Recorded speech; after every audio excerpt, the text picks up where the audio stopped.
I'm going to put this person's picture up. And when I put this person's picture up, I want you to tell me the first thing that comes to mind in terms of their work. When you see this person, type it in the comments. Let me know what you think of in terms of their work. What are they known for? What are they known for? What are they known for? Don't mind me. Anyway, this is Nick Cannon. Nick Cannon is a very he's a very, what you call it? He's a great businessman. He he's a multimillionaire, lots of ideas, and one of his biggest contributions to pop culture was this comedy show Wild and Out. If you ever watched Wild and Out, if you're watching live or if you're watching the replay, please just type wild in the comments so I can have an idea. Now, I did not realize this, but Wild and Out has been on for 21 seasons, and I don't think the show is actually airing now. They now have like a live show that they do. They go from city to city. But Wild and Out was wildly successful for VH1. And if you guys remember, there was a point when Nick Cannon, Nick Cannon had some issue in the public, in the media. He had said some derogatory things, I think, about Jewish people, and it caused a whole kerfuffle. They removed him from being the host of America's Got Talent. They removed him from being the host of Wild and Out. The thing with Wild and Out is that Nick Cannon developed that show. He created and developed that show for VH1, right?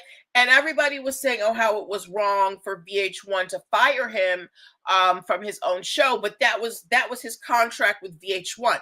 Whatever he created for them was theirs, right? Now, Nick Cannon's contract with VH1 in terms of hosting the show, of course, has since ended. But hold on, let me put this up real quick. Hold on one second, guys. I want to remove this, and I want to add. I want to show you the Wild and Out picture, just because it's going to make sense why I wanted to show you this before I showed you the next thing. So this is, a visual of Wild and Out. This was the style of font that they used. It was very colorful, very crazy font, right?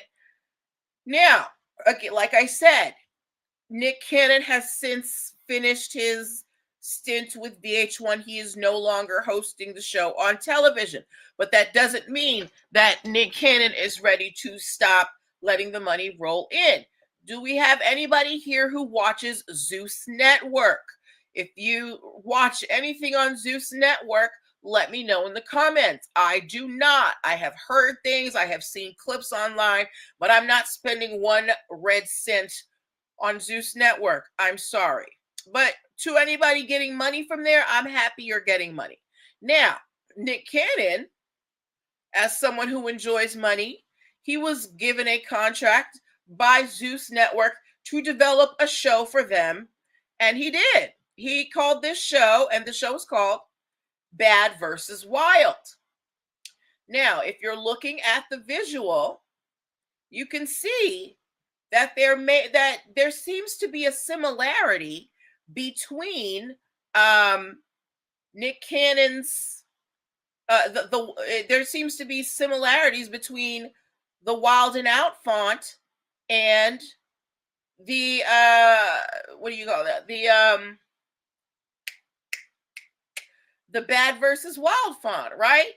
So Viacom, which owns VH1 and all of those stations, they are now suing Nick Cannon because they're saying, hey, You created this show for us.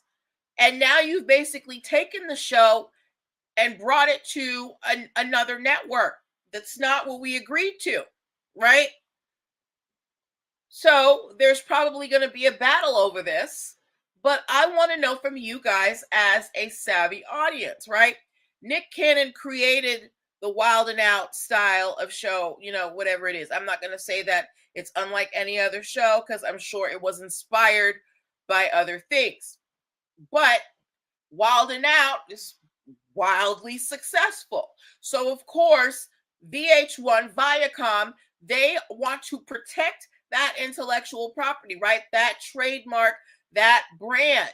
So they don't want people creating, even the person who created it for them, they don't want them going out and creating it for someone else. It's like when you have a non-compete clause when you work, if you work for some companies, they may make you sign something that says you can't, do this type of work or work with anybody in our field for such and such many years within a certain distance, right? I don't know if Nick Cannon had that with Viacom. However, Wild and Out is still on tour. So it's still, in the zeitgeist. Now, Bad versus Wild, you can't watch it if you don't have a subscription to Zeus. So, I'm not even sure what the viewership is like. But VH1 has 21 seasons, in the bank that they want to make money off of in syndication. And they probably feel like having this Bad versus Wild, which is essentially just a new version of Wild and Out, may take away from their viewership. So I want to know what you think about this. Do you think Viacom is doing too much in terms of in suing Nick Cannon, or are they just trying to protect their investment? They said they had a contract with Nick. They said we want you to create stuff for us, and that stuff stays ours. Nick did that, right? And his contract is done. So now he's going out and he's creating for other spaces, which he is allowed to do.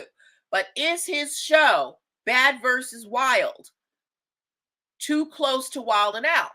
I mean, they both have Wild in the title. I have not seen Bad versus Wild. If somebody want to lend me their Zeus Network, login info, I might check it out, or I'll just, YouTube a couple of snippets. But I can't imagine that it's super different from Wild and Out. But what do we think about this? Should they be able to sue Nick Cannon for this idea? Because Nick Cannon created it, even if he created it for them. What do you guys think?